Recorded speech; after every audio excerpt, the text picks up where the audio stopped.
একঘেয়া চিকেনের ঝোল খেতে খেতে বোর হয়ে গেলে এইভাবে একবার চিকেনটা বানিয়ে দেখতে পারো, দুর্দান্ত লাগে খেতে। প্রথমে কয়েকটা আলু ডুমো ডুমো করে কেটে ভেজে নিয়েছি। সব আলু তুলে রেখে দেওয়ার পর ওই একই কড়াইয়ের মধ্যে কিছুটা গোটা গরম মশলা ফোড়ন দিয়েছি, একটা জয়িত্রী, বড় এলাচ, ছোট এলাচ, গোলমরিচ আর দারচিনি। তারপর দিয়েছি পেঁয়াজ কুচি আর কাঁচা লঙ্কা। পেঁয়াজটা বেশ লাল করে ভেজে নেবার পর এর মধ্যে দিয়ে দিয়েছি আদা আর রসুন।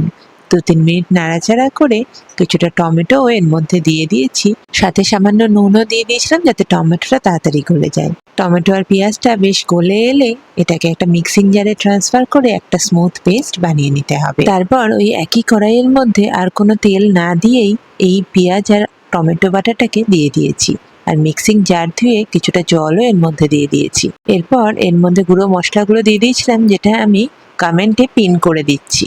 এই মশলাগুলো দিয়ে দেওয়ার পর ভালো করে একটু কষিয়ে নিতে হবে। যখন মশলার রংটা একটু চেঞ্জ হয়ে আসবে আর কড়াইয়ের গা ছেড়ে দেবে, তখন এর মধ্যে দিয়ে দেবো চিকেন আর ভেজে রাখা আলুগুলো। সবকিছু ভালো করে মিশিয়ে মিনিট 10 লো ফ্লেমে রেখে দেবো ঢেকে। 10 মিনিট বাদে ঢাকা তুলে অল্প অল্প করে জল দিয়ে এটাকে কষাতে হবে। ভালো মতো যখন কষে আসবে তখন পরিমাণ মতো জল এর মধ্যে অ্যাড করে দিয়ে কিছুটা চিকেন মশলা দিয়ে দিয়েছিলাম, আর নামানোর আগে দিয়েছিলাম বেশ কিছুটা ধনেপাতা। অবশ্যই ধনেপাতাটা দিয়েও স্বাদে অনেক পরিবর্তন আসবে। এইভাবে একবার চিকেনটা বানিয়ে দেখো, দুর্দান্ত লাগে খেতে।